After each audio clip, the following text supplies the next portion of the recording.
Oh, hello everyone, it's Susie, CryptoGranny here. The date is the 10th of November 2022 and the time in Europe is 16:53 p.m. Let's talk about crypto, the market stats, some of the most important news stories, which we'll cover is FTX, clearly, Binance, Justin, TRON. Also, let's talk about Twitter, Musk as well. Let's talk about some of the stats in the market in terms of liquidations, fees, this sort of thing. Big events today with CPI, which came out really good, and the market's actually rallying, which is great. Then we'll also talk about just other things in terms of stats, and also we'll talk about the midterms as well. So there's quite a bit of chatting today. Also, we'll talk about Binance holdings as well, which they showed overnight as well. So my notes are all over the place today, so sorry if this is a bit misjointed, everyone. I read a lot of stories and, I have to get through this in a certain amount of time and then I have to do other work. So according to Live Coin Watch, market cap of the crypto market is 906 bill, up from yesterday, which was about 884 bill or something. Volume still large at 115.97 bill. Liquidity is at 3.13 bill. And Bitcoin dominance is 36.95. Bitcoin's at around 17,437 at the moment. It's up 1%. Ethereum 1319. Binance 306. XRP 0.385. Matic 108. And the last time I looked at FTT, it was around 328. It did get to a low on a 24-hour low around $1.25. So still getting smashed at the moment. But it looks like it will start to stabilize. They have mentioned they're going to do a capital issue next week and get some new investors in. And I do believe one of the big investors will be Justin Sun from TRON. Justin Sun is talking to Sam Bankman-Fried to try and get things working again. They will get new capital in. If you game, you try and probably buy some of this FTT for sure. If I had more money, I probably would, but I don't have any more money to put in at the moment. I think Justin Sun will take over or have a sizable investment in FTX, the exchange. Now, Justin Sun's got a big history of, having investments in exchanges, and some of them are at Gate.io. He has a connection with them. Clearly, he's got his own TRON blockchain. He's also an ambassador. Also, he is invested in Poloniex, okay? So he has an investment in Poloniex as well, which a lot of people don't know. He's a very, very clever businessman. He basically monetized BitTorrent. Very, very smart guy. So he said he's putting a solution together for FTX to go forward. And basically, we know that Binance couldn't take FTX as an acquisition. It's pretty obvious because the anti-trust laws in America, where you can't have, such a huge monopoly. And Binance has already got a huge monopoly, as you can appreciate, in terms of crypto trading markets of something like 76%. Now, according to the information out there today in terms of stories, FTX needs about $8 billion to fill a hole. And I think what they will do is they will do a capital raising next week. They are talking to the Singapore government sponsored entity, which is called Temasek. Temasek is also connected with DBS Bank, which also does cryptocurrency trading. I think they'll make a sizable investment within FTX, and I think Sun will, and I think Binance will make an investment as well. That's my feeling on this. Justin Sun's a very young man, very smart man, quite incredible, only 30. Changpeng Zhao is his mentor. Justin Sun wants to be another Binance. I can see that, okay? It's very, very obvious to me. And I think Justin Sun will be another Binance and go into competition with his very, very good friend, Changpeng Zhao, CEO of Binance, and also who's a big mentor to him. Don't forget Justin Sun went to the Jack Ma University as well, right? A very, very, quite incredible guy, very clever, whether you like him or hate him. The guy has done everything he said he was going to do, Justin Sun. He was using Ethereum a couple of years ago for TRON. He didn't like it. He got off there very quickly, and within a month, he actually went to his own mainnet, his own blockchain. This guy is smart, seriously smart, whether you like him or not. He has the goods. He's young. He's got the energy. He has the ambition. And he really, I think, between the lines, wants to go into competition with Chang Pang Zhao, his mentor, CZ from Binance, okay? So I think they will come to a solution. That's my feeling on this. FTX, I believe, will find $8 billion, and I think Justin Sun will be a big investor. And also, it wouldn't surprise me if CZ was an investor.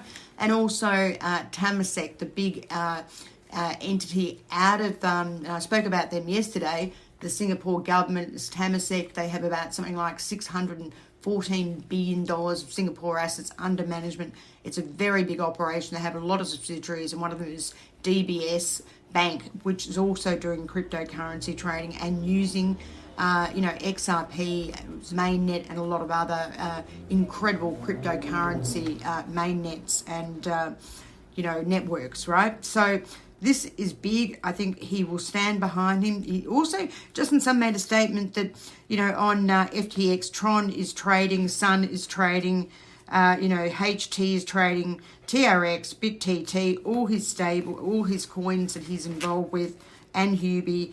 And that's a good story. I think they will come out with a solution. There is no doubt about that. They're going to obviously look at this ongoing liquidity crunch. Justin Sun for Tron today just purchased another $1 billion of USD Tether to fight the short sellers, okay? The short sellers would just keep shorting, any crypto out there and just take it down to nearly zero, like we saw FTT being taken down to $1.25 when there's no buyers on the other side. Now, I have spoken about derivatives in this market, futures and derivatives and options. We are able to short sell the underlying physical stock. Now, the underlying physical stock or the underlying physical crypto may only have 100, billion out there, or 100 million or 50 million or 50 billion or whatever it might be. In the scheme of things, in terms of big, sophisticated financial markets like the bond market, these are very small floats in terms of equity land as well. And if you're a big punter with millions and millions and millions of dollars, you can basically short sell anything with lots of cash and just keep driving the price down, right? When there's no buyers on the other side, because we're more of a retail market. And I do believe futures and options should be being able to short sell the cryptocurrency market when it's less than $1 billion is just a joke. The market is very immature. It took years for the bond market. Where the authorities and the basically the futures exchange decided not to allow futures on the bond market. It took years and years and years, and the bond market has been around for probably nearly 100 years, right? It wasn't until literally probably 30 years or 40 years ago, we had the ability to be able to short sell bonds with futures, right? And the bond market now is something like, 120 trillion. And even at that time, the bond market was in, probably about 150 billion, right? Again, we're only, we're 1.5 trillion, I should say. We're only 907 billion. It is too premature. And also, if you look at it 4 years ago when they allowed futures into this market, it basically has changed the whole trading nature of this market. Seriously. Because big punters are allowed to short sell, just like a Soros that short sold, the English pound and made $1 billion, right? And the bottom line is, if everyone has the ability to short sell this market and it just keeps going down, down, down, and there's no buyers, it's going to be absolute havoc for this market, because eventually there'll be nothing to sell and the market won't exist. The more you lose, players in this market, the less liquidity you have in this crypto market, and it's just a shock. It's like brokers going broke who take on proprietary positions, right? They take on the opposite side of the market when it's going down. In the olden days, you had big buyers that would take the opposite side. But clearly, with a lack of liquidity, there's no buyers on the other side. And we could see this with the way FTT was trading on KuCoin the other day, when it was absolutely getting smashed from $22 down to $2.49 on KuCoin.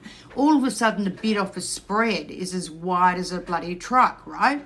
The bid-offer spread, the buy-sell spread, you can buy FTT at 1080, but you can only sell it at 930. And this is what happens in a liquid market. When the liquidity dries up, And there's no big institution to take the buy side, okay? Where it's just one-way trading.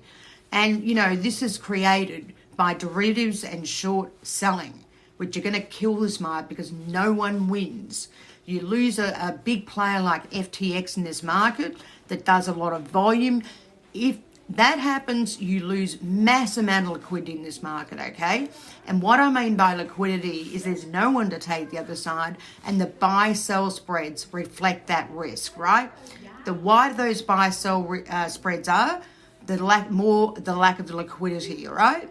Now, you know, in the global FX markets and the bond markets, which are trillions, right? And the derivatives market is something like, you know, 1.4 quadrillion, right? As you can appreciate, much bigger than the physical markets. And this is what I'm saying, right?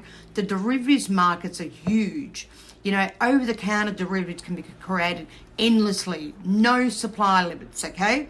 Even the exchanges, you know, can issue hundreds and hundreds of millions of dollars of face value on derivatives, right? Hundreds of billions of dollars, right? We're not talking, you know, shrapnel here. And if you can short sell such a small market like this one, 906 billion, you could literally keep selling derivatives all the time because it's unlimited, particularly if we're talking about over-the-counter derivatives, right? Where they're structured for big companies or big institutions to sell this market, right? No one's going to win. Seriously, no one's going to win. And there should be a restriction on how many derivatives are done on this market because we see in the world of assets, right? Physical assets, you know, the equity market's about 85 trillion.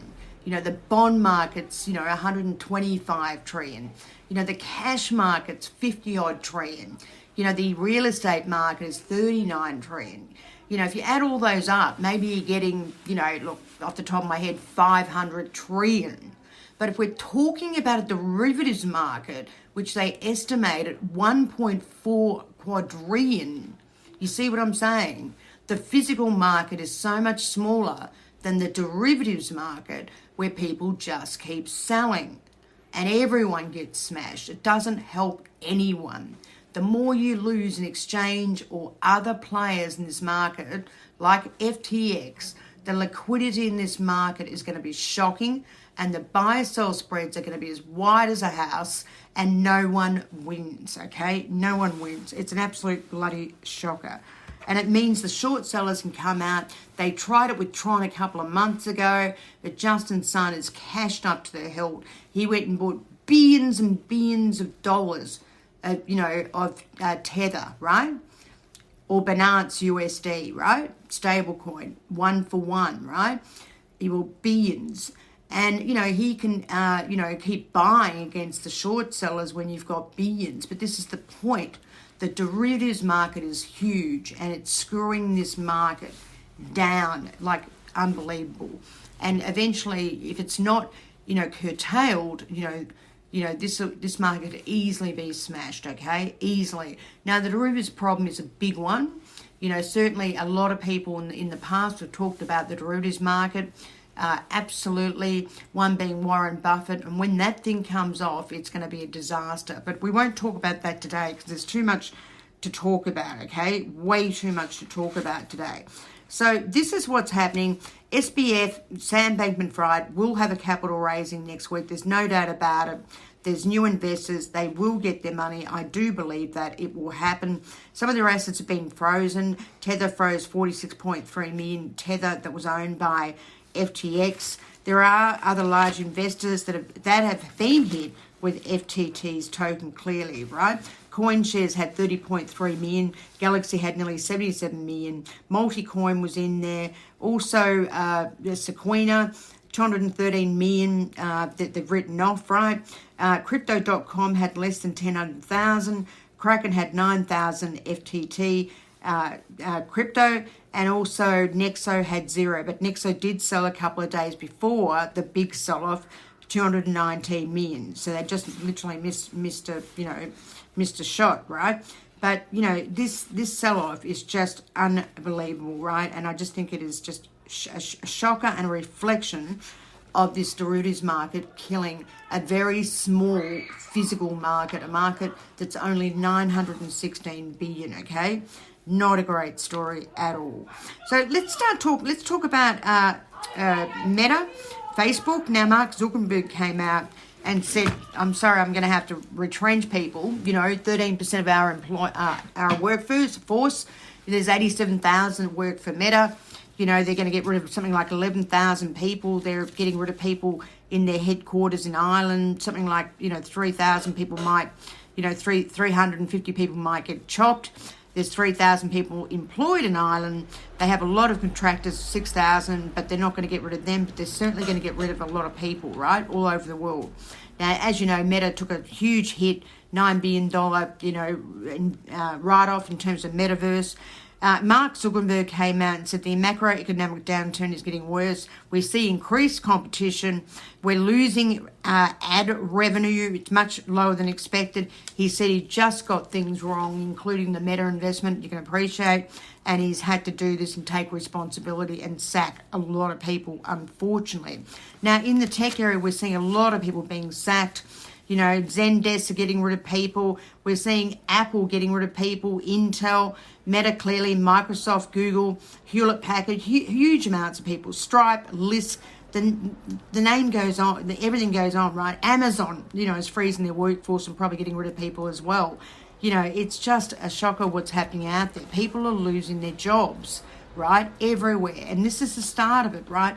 And yet the Fed continually raises rates like a bunch of idiots, right? And they are idiots. There's no doubt about it in my mind.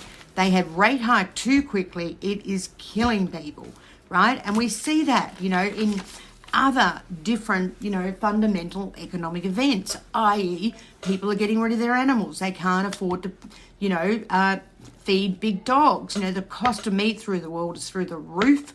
Right? We see it because people can't pay some of the utilities, right? Everyone's in arrear on their utilities or their rates, for example. We see that in Australia, for example. The cost of food is going through the roof because, annual fertilizer is up like 122% over the year. Yes, I said that. Annual fertilizer that you fertilize the ground with is up 122% a year. Animal feed to feed cows is up like 30-odd%. Energy costs are anything from up 40 to 70%, right? Now, if that's the case, the food prices are through the roof, right? Even people are drawing down on their personal loans. People are getting in arrears on their houses and their personal loans and car loans, which I read the other day, okay? Now, if the Fed is so stupid, seriously, look at the data. People are getting in arrears on everything, right?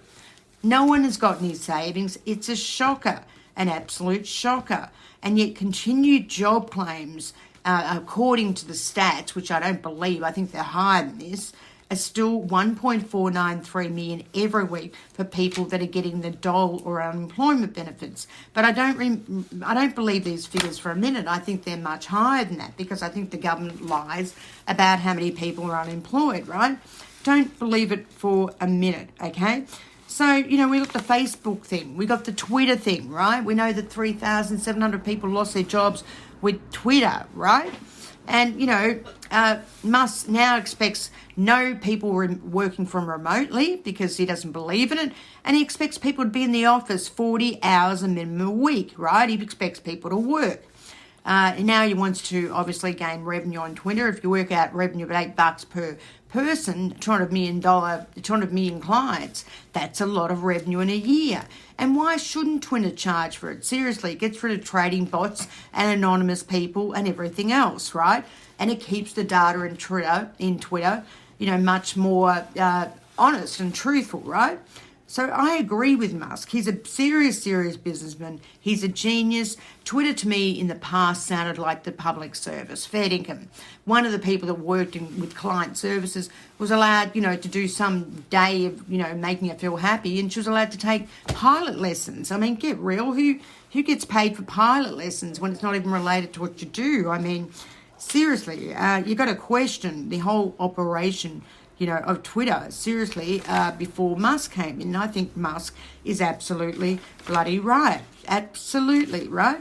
Now, Binance came out as well, and, CZ, true to his word, said he would disclose his holdings, right? Binance is the biggest exchange in the whole world for cryptocurrency, and it doesn't surprise me why. Certainly when I read the data, it's amazing. I'm extremely surprised by how much money Binance have got. We know they're very wealthy. We know CZ himself's worth about 18 billion.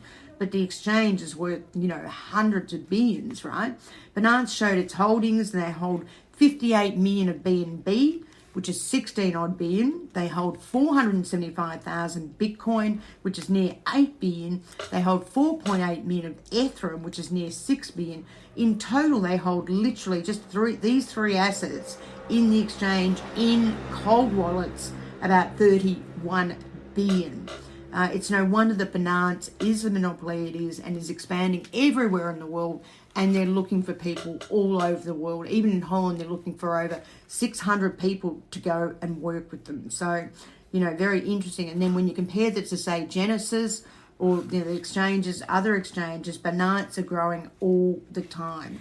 As I said, Binance at $300 or $273 per unit is a joke. It should be at $1,500 and higher than Ethereum, okay?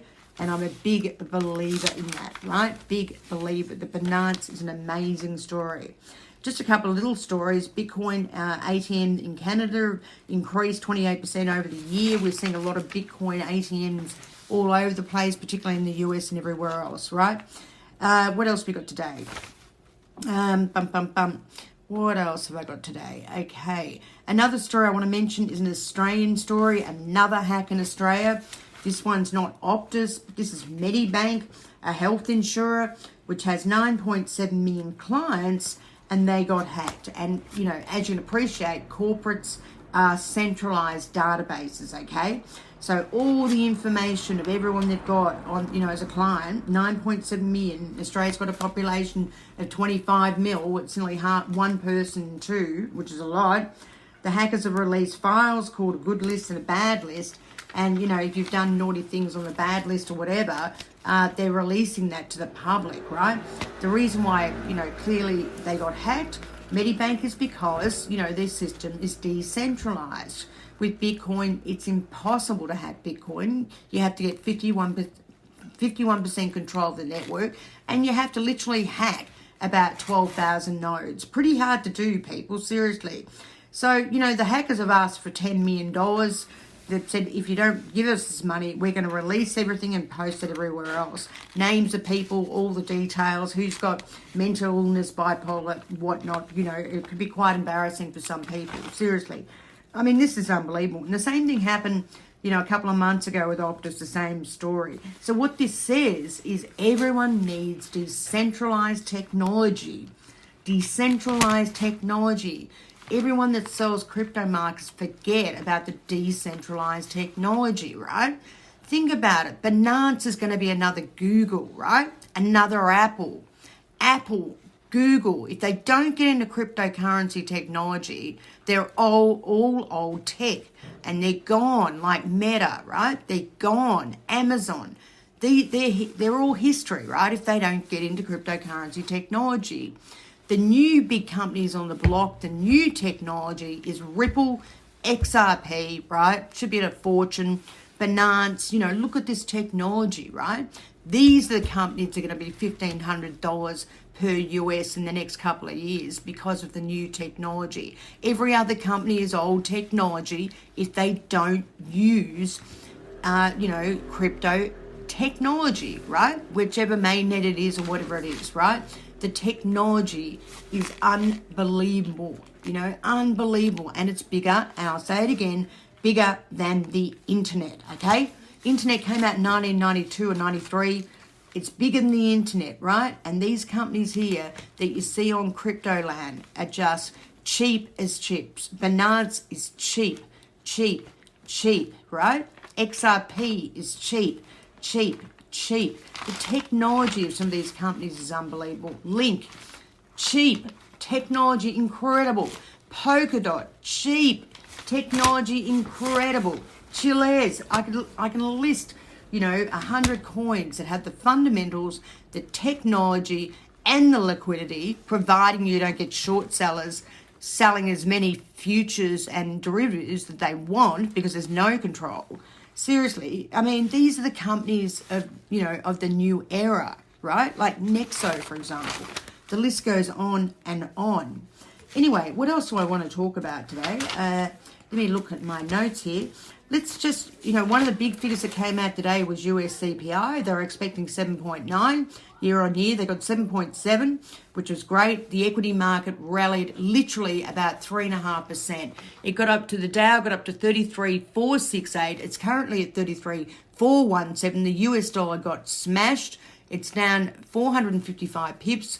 Rightly so, because the US dollar's been going up with higher interest rates. With this CPI coming out, which was weaker, the market loved it and reduced interest rates and reduced the 10-year bond yield in the US to 383, right? So now they're selling the currency, and rightly so, because the US has been too high. And we saw Japanese intervention at 151 against the US yen, which I basically went short on, okay? So what else is happening today? So we've got a lot of Fed speakers coming out as well. The liquidation stats last night, the crypto market were huge. Fed income, guys and girls. 330,000 odd traders got smashed again. The night before it was over 600,000, and it was 594 million liquidations across Bitcoin, Ethereum, Solana, Doge, and a few other people. Let's talk very quickly about the midterms. Now, I'm not, familiar with the US voting system at all. I have to tell you that. But according to, the TV this morning that I was looking at, apparently the Senate, the Democrats and the Republicans are equal, and there's only 4 seats to go, so it's too hard to call across Arizona, Georgia, Nevada, and one other state, which I can't remember. And the House, basically, Democrats have 192 and the Republicans have 210. So it looks like the Republicans, and they have 33 seats to go. So it looks like the Republicans may win there. If the Republicans win in the Senate, it's going to be very difficult for President Biden to get anything through, right? Because the Senate, they get control of the Senate. It's very hard to get anything through, and we'll see what happened with Obama back in 2008 for sure, right? So this is very, very interesting indeed. Apparently Georgia doesn't get the vote or something until the 6th of the 12th. And, it really, what it does is gives you a test of the public mood, right, of Donald Trump. And clearly the public mood in the US is quite negative, okay, because the Democrats are actually losing by the looks of it. Sorry, I just need some water. So I think that's all I've got for today. I'll just quickly go over my notes to make sure that I haven't missed anything. I think I've covered everything there. But these are the main things that I wanted to talk about. And, I think the equity market and the crypto market, and I've said this before and I'll say it again, is just the biggest... Well, the crypto market particularly is the biggest buy in history. It is so, so, so cheap. And I wish I had a lot more money to invest in it. It is so cheap. And I do think we'll get a very big bull run. Okay, that's my view on this. I just think the market is incredibly cheap. Anyway, guys and girls, we'll keep looking at everything. And, honestly, it's a very, very exciting market, I have to say. Incredibly exciting. I just like to see the market up a lot more than where it is at the moment. I'm a holder, and if I have to hold crypto for the next 10 years, and then I'll be a real old granny, crypto granny, then so be it. That's just the way it is, because I'm an absolute believer in the core blue chip cryptocurrencies that I hold. Anyway, guys and girls, that's enough of me. I will talk to you very soon. Thank you. Thank you very much.